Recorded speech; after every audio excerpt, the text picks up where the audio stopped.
Now when it comes to the Kaaba,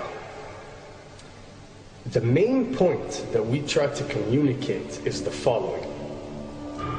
In Islam or in the Quran, God teaches that if all mankind and if all the jinn combine to sin and move away from God, then God doesn't lose one atom's worth of His kingdom.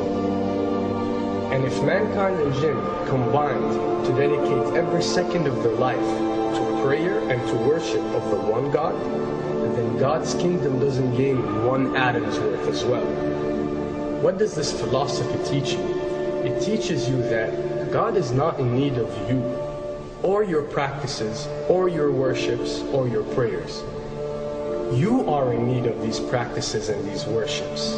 You are in need of God and not the other way around. If you can understand that philosophy, then you can appreciate prayers and what they are meant to do, which is basically enlighten you. So when dealing, for example, with the Kaaba, Muslims are required to go and perform Hajj one time in their life, and it's one of the 5 pillars of Islam. Growing up, most Muslims accept this, and most of them do it without questioning, and this is the essence of belief, and this is great. But at the same time, this doesn't mean that if you question or research, you're going to come back with negative or bad answers. The opposite is actually true.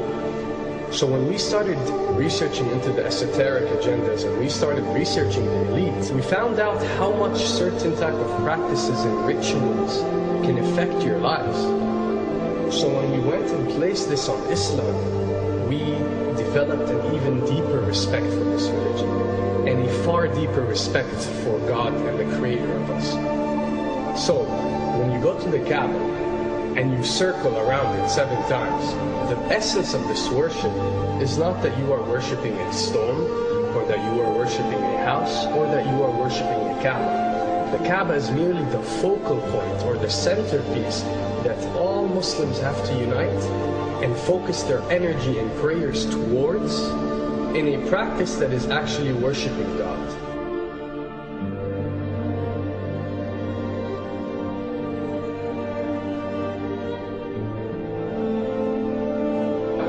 Now, going in circles counterclockwise does not break you away from time and space.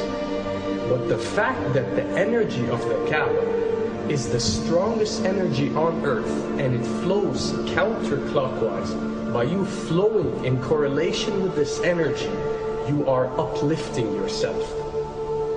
You are reaching spiritual levels that you rarely do experience anywhere else on earth. And the fact that you got to do it 7 times, and we are taught that there are 7 skies, or 7 samawat, or 7 spiritual planes, then one can discover that each circle breaks you through a spiritual plane spiritually, so you can reach the ultimate state of wisdom and spirituality. Does this mean that only Muslims can reach this level? Does this mean that if you're not Muslim, you give up or you reject this information? Not at all. In essence, any one of you, regardless of what your faith is, if you are dedicating your worship and your journey to the one and only Creator and not anything created, then you are on a righteous path.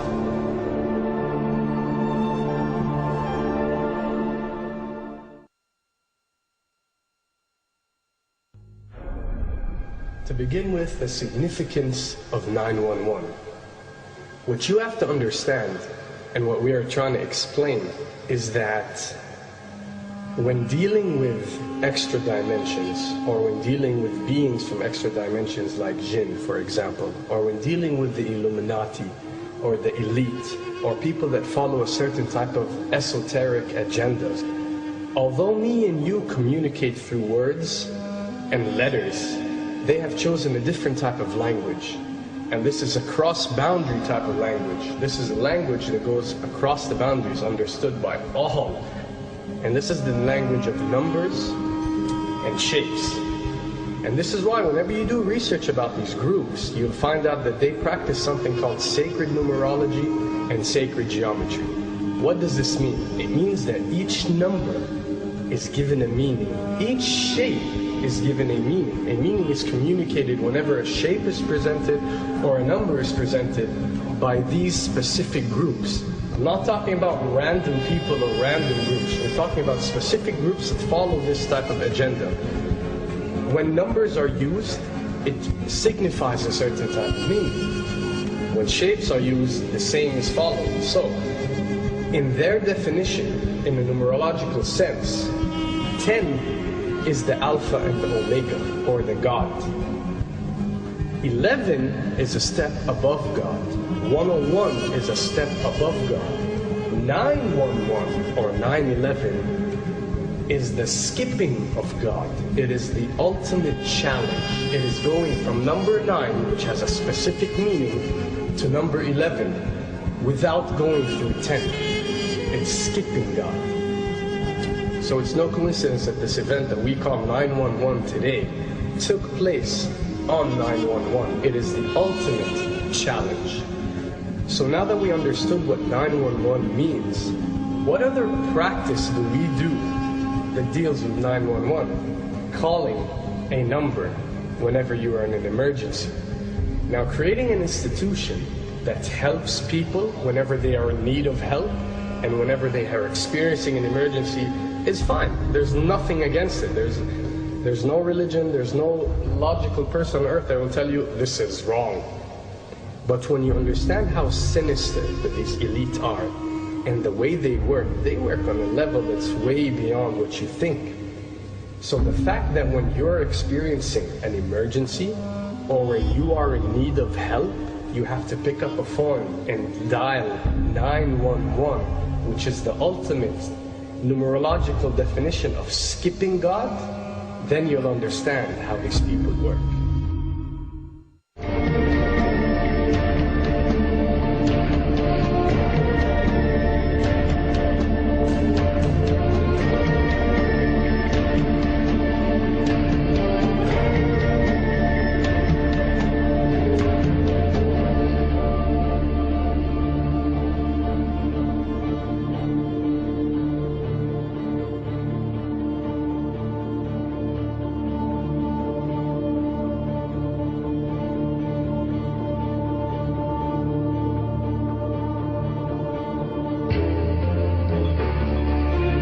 And when dealing with rituals, you'll recognize that everything adds up.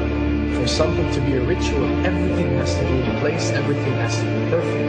And my advice is, if you want to recognize that something is satanic, it has to add up in all sense. The numbers have to add up, the shapes have to add up, the event has to add up, it has to have one general meaning. The pieces of the puzzle fit perfectly. That's when you recognize that something is ritualistic or satanic.